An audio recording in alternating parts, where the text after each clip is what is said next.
All right. Bizarre case of Stephen McDaniel. Let's do it. Never seen these. Never seen these, chat. If you've seen them, all I ask is don't spoil. Let's go.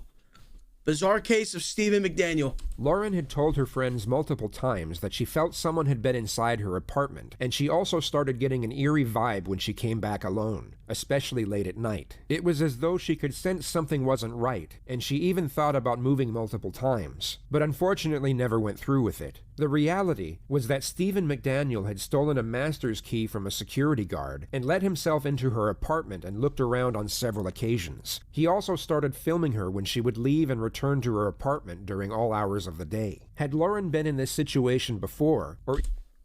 Chat, why are there people saying tug break 30 seconds into a video where the guy just said a dude broke into a woman's apartment and filmed her? No, I'm being serious. Like, don't tell me why I shouldn't go in sub mode right now, bro. Tell me why I shouldn't put it in sub mode immediately right now. Literally tell me. Anyone that had, she may have trusted her intuition and unknowingly saved herself from a tragic fate. But that's the key word: trust. She had no proof of the danger she was in, only conviction, which unfortunately wasn't strong enough when it was most needed. Stephen McDaniel snuck into Lauren's apartment once more, only this time she was sleeping inside. As he crept into her bedroom, she awoke and immediately panicked once she saw the intruder. McDaniel then pounced on top of her and proceeded to strangle her for roughly 15 minutes. Lauren put up a courageous fight and clawed at her attacker's face and chest, but she was eventually overpowered and died of asphyxiation. Dude, first of all, can my mods change the titles, like, for wherever we're doing? So, like, if we're doing this, like, you know, change to that. Strangle her for roughly 15 minutes. Lauren put up a courageous fight and clawed at her attacker's face and chest, but she was eventually overpowered and died of asphyxiation. After the murder, Stephen dismembered Lauren's body in the bathtub with a hacksaw. He cut his victim into 5 pieces, placed each piece in a trash bag, and then disposed of each of them in separate trash cans around campus. 3 days later, Lauren's concerned friends would arrive at her apartment and let themselves in with a spare key. McDaniel would notice from his window and invited himself inside as he offered to help. All of her belongings were still inside, including her cell phone, driver's license, and passport. A missing persons report was filed that night. A search party commenced the next morning, and police would discover the victim's torso at 9:40 a.m. It was placed in a trash can next to the apartment complex. The rest of the victim's remains were never recovered. The investigation was then switched from a missing person to murder. Police canvassed the surrounding area and began conducting interviews with neighbors and classmates, one of whom was Stephen McDaniel. But he was first interviewed by the local news, and at the time was unaware that part of the victim's remains had been discovered. We're just trying to find out where she is at this point. I mean, no one has seen her since Saturday. I mean, the last time anyone heard from her was an email that she sent out, and no one's heard from her since. What kind of person was she? I mean, what did you see her? I mean, she's as nice as can be. I mean, very personable, very much a people person. Do you know anybody any enemies she might have had, somebody that might want to hurt her? No, we just don't know where she is. What about in the parking lot area? I know they've been doing a lot of, I think that's where they have recovered the body or whatever they recovered from there. Body? Had you seen anything there? Had you seen anything there? I mean, we don't know if this is the same person. You know what I mean? Like, they took out a body there earlier. We don't know if it's the same person or not. So that's why we're trying to ask people if they know who lived there. Are you okay, sir? I think I need to sit down. Okay. Oh my. This is most likely a genuine reaction disguised as another. He is most likely feeling a sense of fear and shock over the fact a substantial piece of evidence has been discovered, yet he plays it off as a feeling of sorrow over the loss of his supposed friend. I don't know anyone that would want to hurt her. She was as nice a person as there is.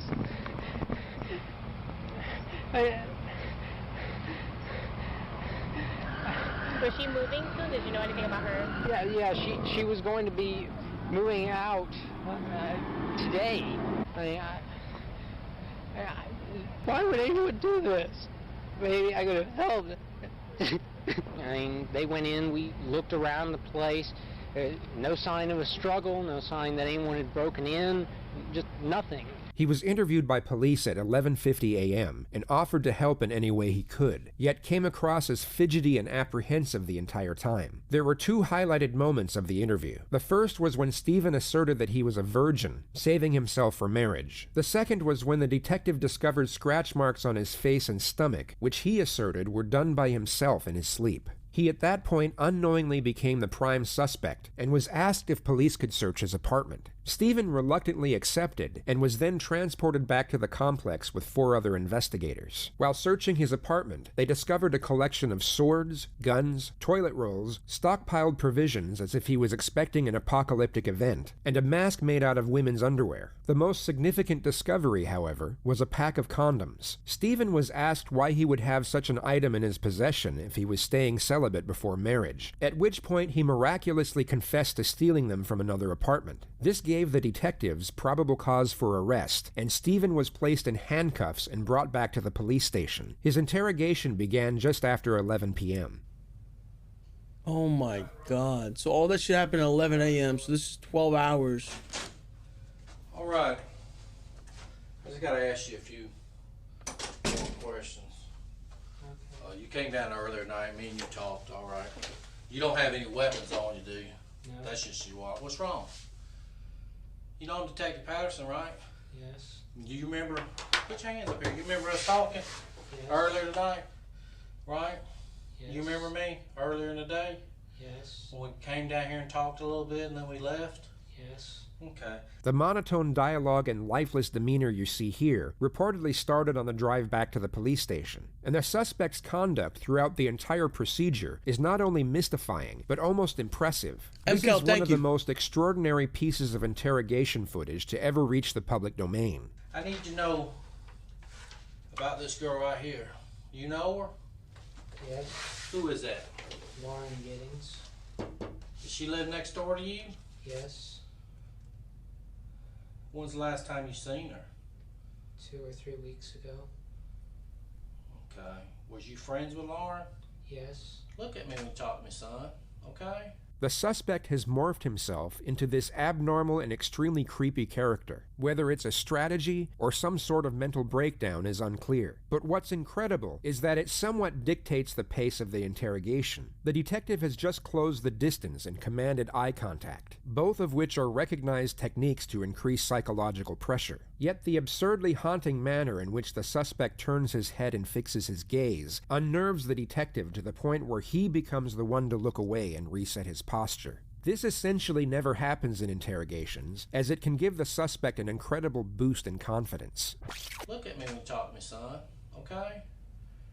Was you friends with her? Yes. Close friends? We were good. I mean, y'all were friends, right? Both of Yes. y'all are law students. You're studying to be an attorney, right? Yes. What kind of law do you want to go into? Criminal law? Yes. Civil? Is that what you want to do for a living? Yes. Okay. The detective steps back from his initially aggressive strategy. He asks trivial questions for 35 seconds before... You know, I'm getting shook right now. I'm literally getting, like, scared right now. Hearing noises.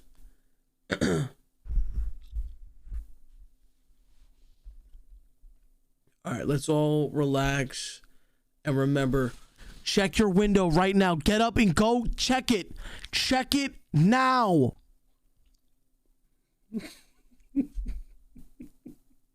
I'm not gonna lie. I was watching a stream and a guy goes, "You're in here for a reason right now. Run downstairs." Like, I would literally do it. You were not manually breathing? No, I wouldn't do that. I wouldn't go that far. I wouldn't be like that much of an asshole. I wouldn't be that much of an asshole. All right, let's go. For attempting to ramp up the pressure in a more subtle manner. And you've lived next to Lauren for a long time? Yes. Okay. Do you know where she's at tonight? No. Hmm? No. Have you ever seen her with that dress on? No. You have no idea where she's at? No.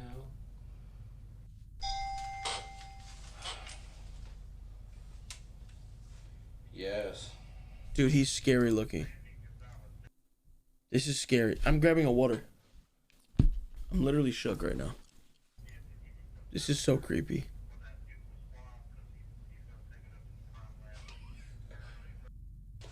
Look, just tell me what happened, brother. I don't know.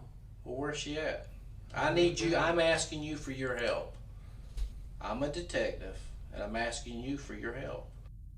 Can you help me? I don't know. What do you mean you don't know? You can't help a friend out? I don't know what you need. I need to know where Lauren's at. I don't know. Do you even care that no one can find her? Yes.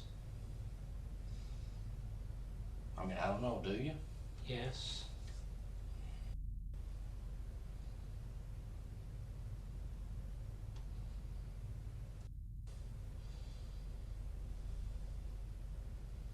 Bro. What's up with the pair of underwear that was in your apartment? That was like a mask. It was cut out like a mask, dude. You cut underwear out to look like a mask? No. Are you a knife collector or a knife person, or No. you just like knives? I used to collect swords. I mean, do you know your swords? Why are you guys... Dude, this... Bro, all right, put it in sub mode. Put it in sub mode, bro. Yes. I mean, to sell and trade swords? No. Is that how Lauren looked with the long hair the last time you seen her? Yes. Or she got, that's how she looks? Yes.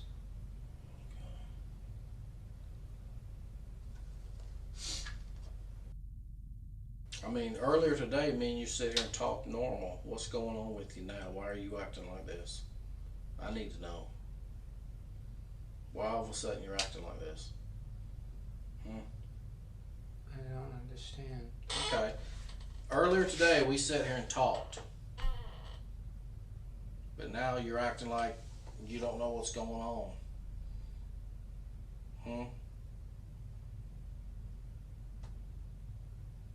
I mean, did something happen or something to you?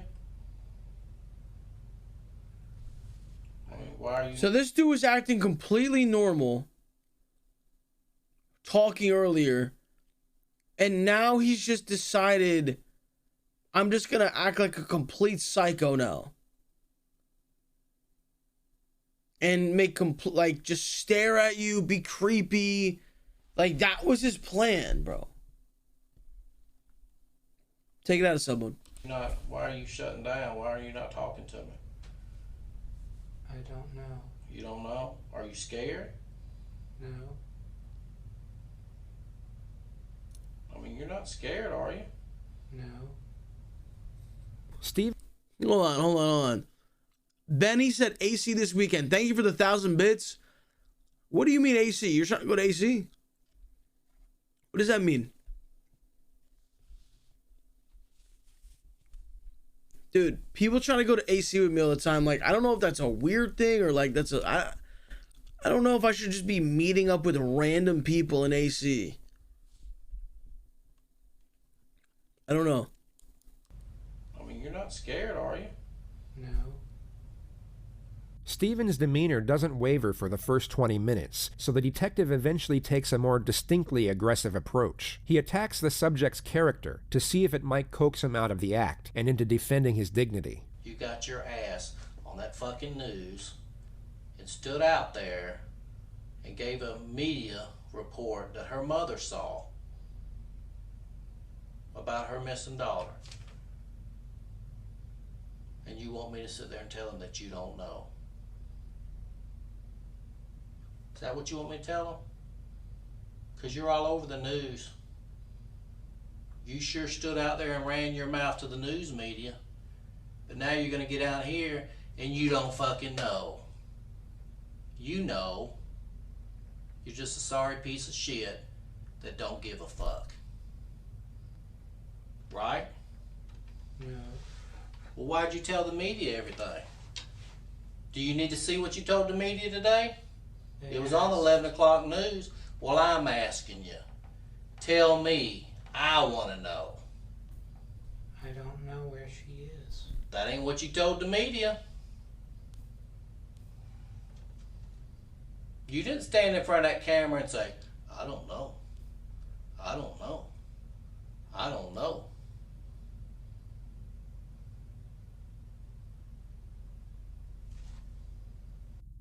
I need you to tell me what you want me to tell her mother. And then I won't ask you another thing. I'm not going to tell her mother that you don't know, because her mother saw you on the news tonight, and she cried all the way down to Macon because you had the balls to get on the news and tell everybody everything. So this little act that you're doing right now ain't working with me. Okay? So you need to snap out of it and tell me what the hell happened so we can move on. I don't know. Well, how many times you gonna say I don't know? How many times you gonna say it? If you did something that you regret, you need to let me know. I didn't. Well, who did? I don't know. Whether it was planned or not, the second detective enters the room with a similar strategy of immediate aggression. Rapport development seems to have been collectively thrown by the wayside. What's up, buddy? Did you talk to him about his guns? Yeah. When was the last time you shot those guns? I haven't. You've never shot a gun? No. Have you ever shot any gun in your whole life? No. Never. No. So you bought 3 guns that you've never shot? Yes. Why? To have. For what? To have. For what? I'm asking for what? Why do you want to have them? What made, did they give you, I mean, tell me why it's important to you to have 3 guns.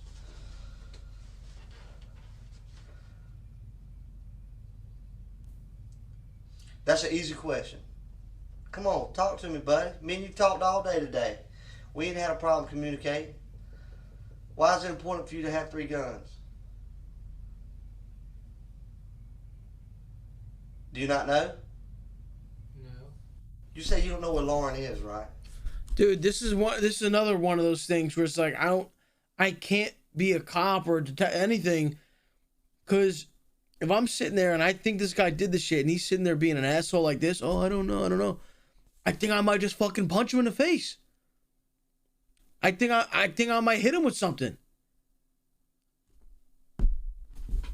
And then what? Then I'm fucked. Then I get fired. I don't know how these guys just sit there like this, so calm. Right. You told me earlier you and Lauren were friends, right? Yes. How would you describe y'all's relationship? She was my friend. She was your friend. What, did you ever do things for her? Did she ever do things for you? What did she ever do for you? We talked. What'd y'all talk about? News. The news? Okay. How many times have you been in her apartment with her hanging out? I don't know. You don't know? If you had to guess, what was just, 1 time, 2 times, 3 times what? Maybe 2. Maybe 2? See, if I had only been somewhere twice, I could remember that. If I had been there over 50 times and you asked me how many times, I'd be like, I don't know, a lot. But the fact that you've only been there twice, when I say how many times you've been there, you say you don't know, that's just odd to me. Does that make sense to you? Yes. That does make sense. So what I'm saying right now makes sense. No.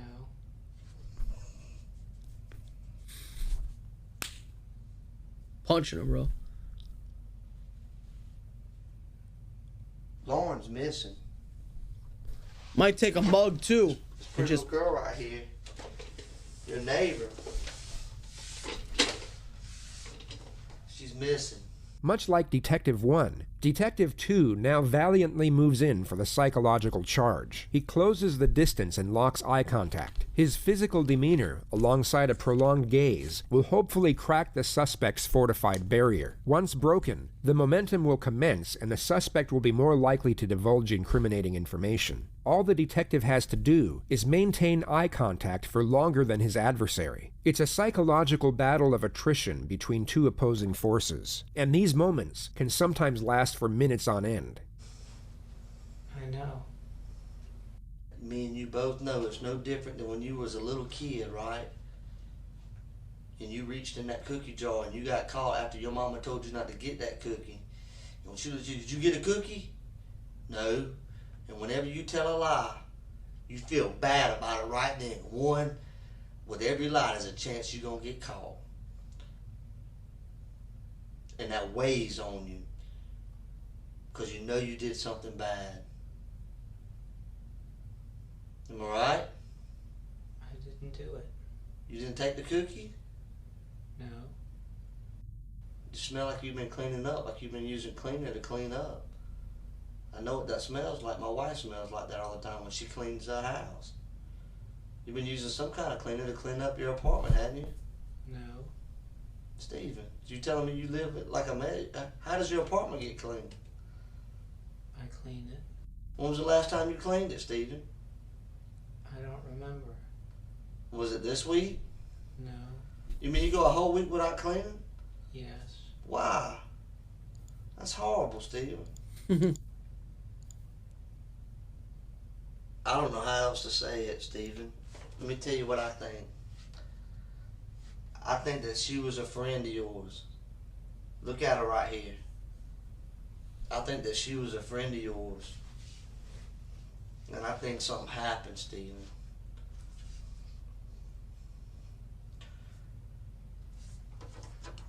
You used to watch her come in and out of her apartment, didn't you?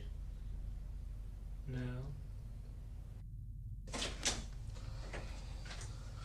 Well, how y'all doing? We're just talking. See that pretty girl right there? Yes. You telling me you looked at a pretty girl like that and you never once thought, ever, man, she looks good. You never thought that? Okay, so let me get this straight, bro. A dude in here is named LosPollos. He goes, average SS viewer. So you've named yourself after me. You're calling a literal murderer an SS viewer, which you are a viewer. So you're essentially calling yourself a murderer. Do I need to do something? Do I need to call the cops? Chat. Like, do I need to do something about this? This guy literally just called himself a murderer. What the fuck is this, bro?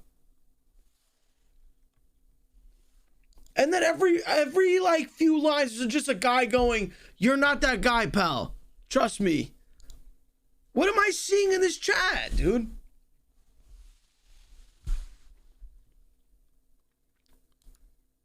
Man, she looks good. You never thought that? I don't understand. What do you mean you don't understand? You know how when you're sitting there, you see a girl walking down the road, and you say, man, that girl looks good. You ever see a good-looking girl on the road, you think to yourself, man, that girl looks good? Yes. You never thought that about her? Yes. So you mean to tell me you look at porn on the internet and get off to that, but you never looked at her and said, man, I wonder what it'd be like to have sex with her? Yes. You have? No.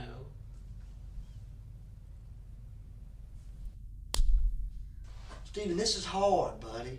I know this is hard. And I can tell it's on you. You want to let it go. There's blood in your apartment, Steven. You didn't get it all up. This is the widely recognized futility technique, which is used to make the subject believe it is useless to resist due to the overwhelming evidence against them. It's most effective when the interrogator can play on doubts that already exist in the subject's mind. The only problem here is that Steven didn't dismember Lauren inside his apartment. It all happened in Lauren's apartment, so the detective's bluff is already called at this point. It didn't all come off. You scrubbed and you wiped. But we can tell that. Don't you watch CSI? Yeah, we know it.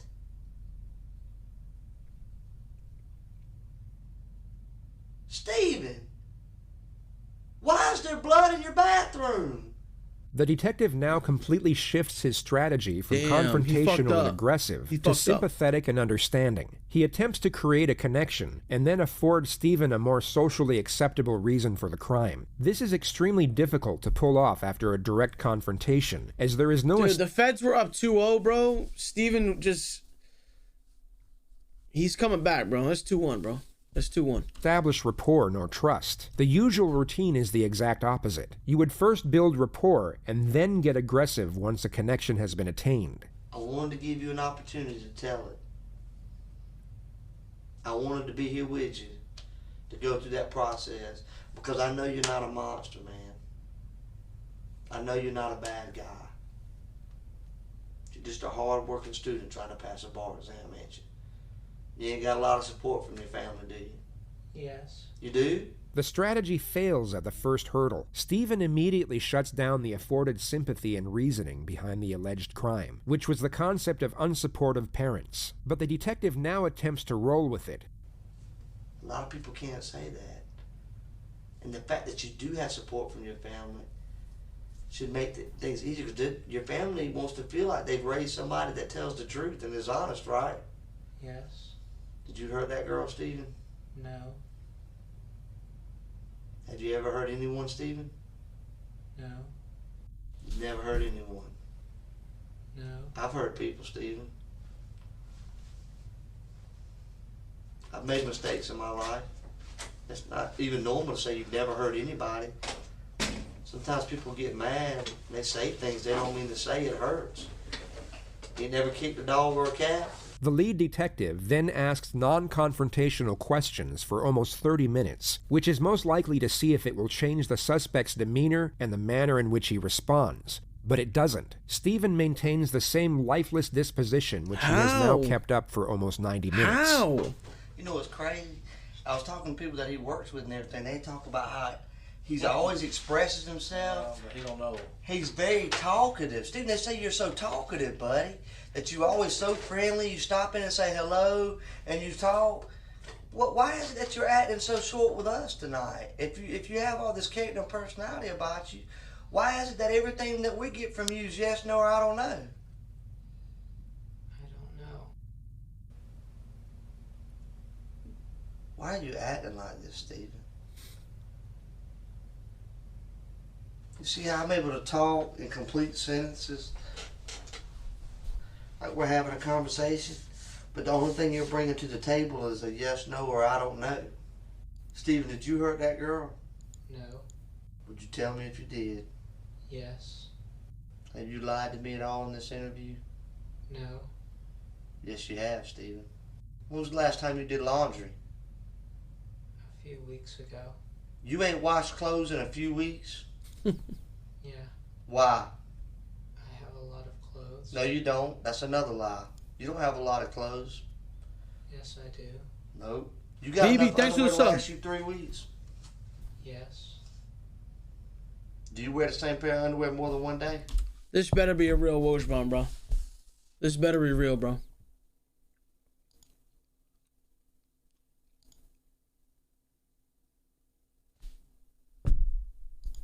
You guys are so dumb, bro. You guys are so fucking stupid, bro. Dude, why do you do this, bro? God damn. Fuck you. Yes. Why? Because it's still clean enough to wear. Where's that little girl, Stephen? I don't know. Stephen, you know.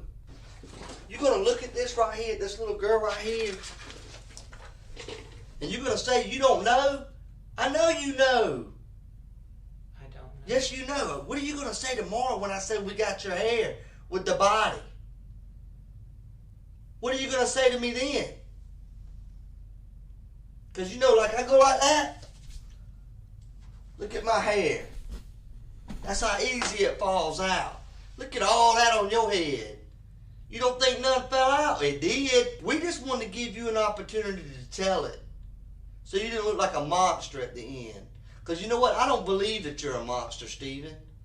I believe that you're a good guy. You've been picked on. Girls didn't show you the respect that you deserved. You did something stupid.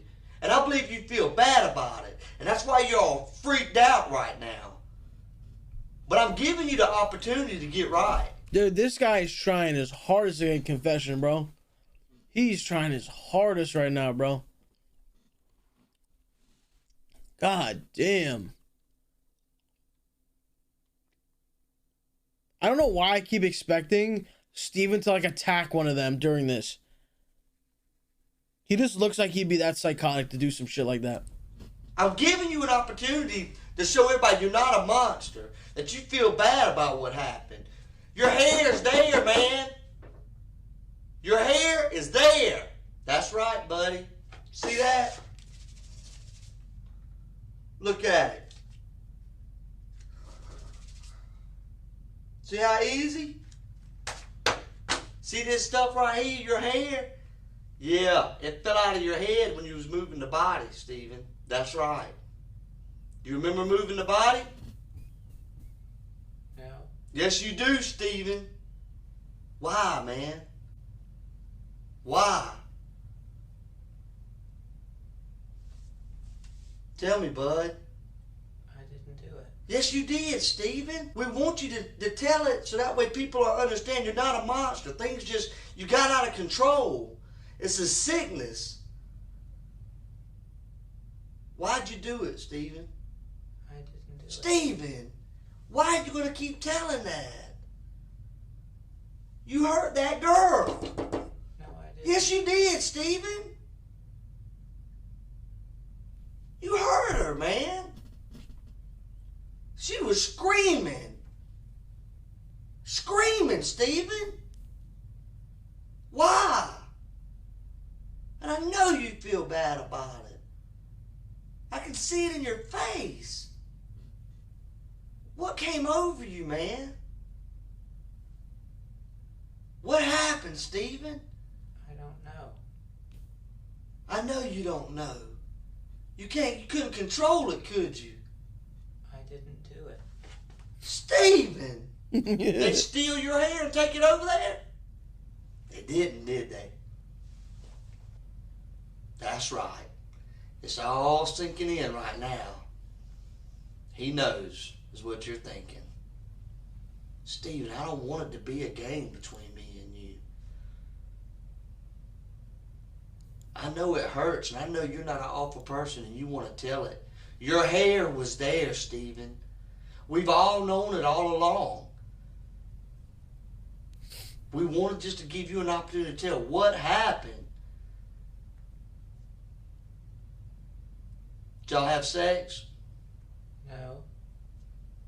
Did you try to have sex? No. You think about having sex? No. Liar. What kind of man doesn't think about having sex? You said earlier you like girls, right? Yes. You said she's a pretty girl, right? Yes. What'd you do to her, Stephen? I didn't do anything. You're lying. You hurt that girl. No, I didn't. Sure it did, and that's why you're having this massive meltdown right now. The detective quite literally repeats the phrase, "You hurt that girl," to which Stephen responds, "No, I didn't," and this goes on for the best part of 20 minutes. Perhaps the detective's strategy was to induce mental exhaustion, yet it had no effect whatsoever. Why did you hurt that girl? I didn't. Why did you hurt her, Stephen? I didn't. You hurt her, Stephen. No, I didn't. Yeah, you did. I'm gonna take this from me. You don't deserve to look at it. Just stay right here, okay? Okay.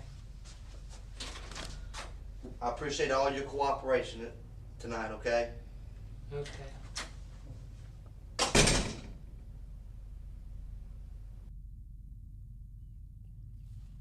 Compare him now to how he was talking in the beginning. Like, what are we at right now? We're at 28. Okay, so watch this.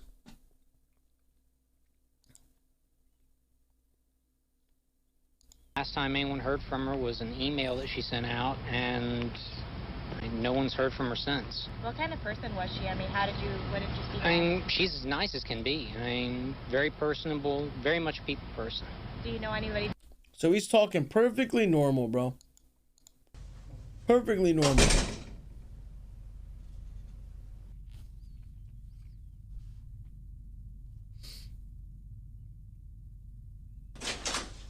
Alright, we're getting ready to go. I just need to discuss a few more things with you. The lead detective now abandons the pursuit of any sort of admission. He instead proceeds to belittle and humiliate the suspect as much as possible. It may have a tactical purpose, but it's more likely out of frustration, alongside the fact he is certain of the suspect's culpability. W. I know earlier today you told me you stayed home all weekend, right? In your apartment. Yes. Did anybody see you? Did you talk to anybody over the weekend? Were you on your computer all weekend? Is there anything I can look at that I can say he couldn't be involved because he was on the computer, or he was online on a porn site, or he was online doing college work, or anything that would exclude you as being involved altogether? I mean, did anybody see you this weekend at the house? Did you go out to get a newspaper? Did you wave to a neighbor, or you just locked yourself in all week? Yes. Nobody saw you? No. I mean, what do you just stay in the house all day? Yes. I mean, what do you do all day in the house? I mean, you've always done that your whole life? You don't have no friends? How can you go your whole life without a friend? I have friends. Where they at?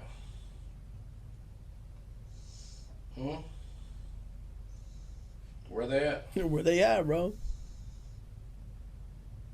You have any friends here in Macon? Yes. Name one, because everybody I talked to said they ain't your friend. Ryan Granger, Cass Lawson, Ashley Morehouse, Carmen Love. That's the same people I talked to today, and they're not your friend. Okay? One of the reasons interrogations are so fascinating is the ethical vacuum it creates for everyone inside its bubble. In any other circumstance, the detective's behavior here would be considered cruel and reprehensible. He's essentially bullying the suspect, yet the empathy we would normally have is now stripped away through the impression of retribution. We know this person has done something horrific, and the treatment he is now receiving is merited through his own actions. They're not your friend.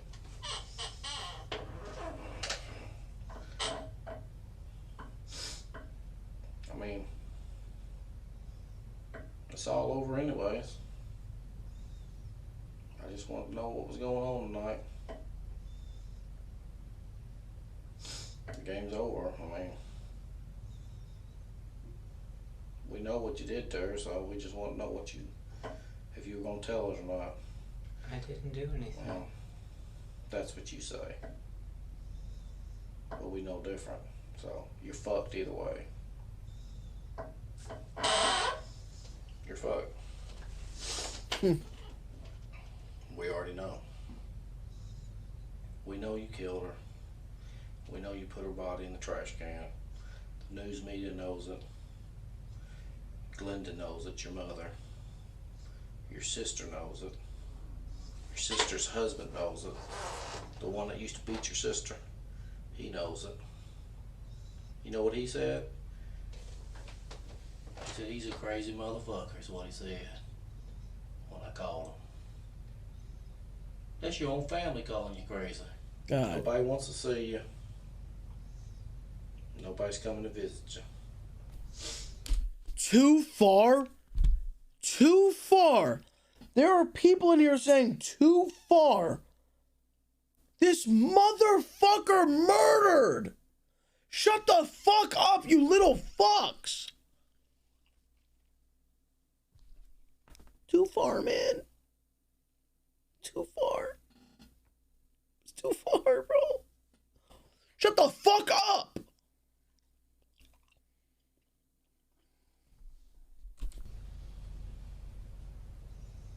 So you can sit there with that dumb look on your face, but it's over.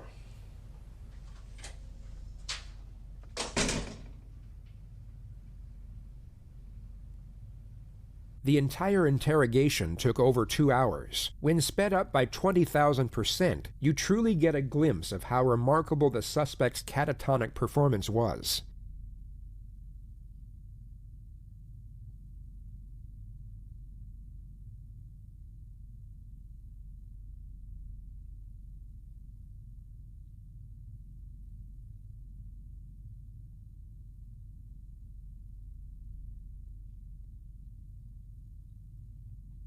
Oh my God, his feet never moved.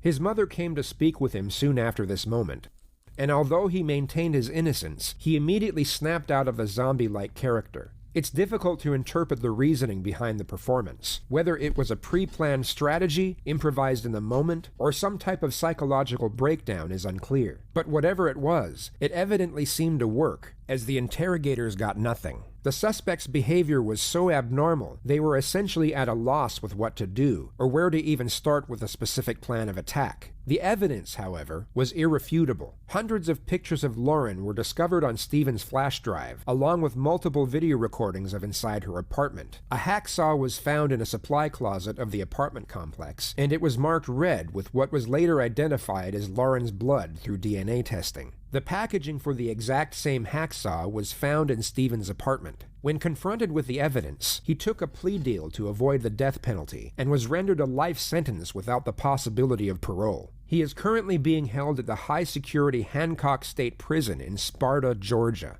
One of the more discussed elements to the present day is the motive behind the crime. What was the reasoning behind Stephen's actions that night? He asserts that murder was never his intention, but simply the result of momentary panic and confusion, all preceded by the foolish decision to break into an apartment, which stemmed from a potent yet harmless infatuation with a girl he found attractive. He essentially tried to make out that his behavior was devious and calculating, but not evil or perverted. Public opinion on the matter varies, yet the general consensus is that the murder was premeditated, mainly due to the fact that he had bought the hacksaw just days prior to the murder. A popular psychological viewpoint takes us back to the personality of a stalker. Lauren was set to move out the very same day she was murdered, which brings some to believe that Stephen was terrified by the notion of change, that the person he had been infatuated with and fantasized over for so long was no longer going to be a part of his life. And no matter how obscure and unreciprocated their association was, he couldn't bear the thought of losing her. Rather than Lauren going on to live the promising life that lay ahead of her and leaving Stephen behind as a forgotten memory, he has now in some abstract manner connected them both forever. What the fuck? Hell no, bro. The hell? We need to like, hey Matt,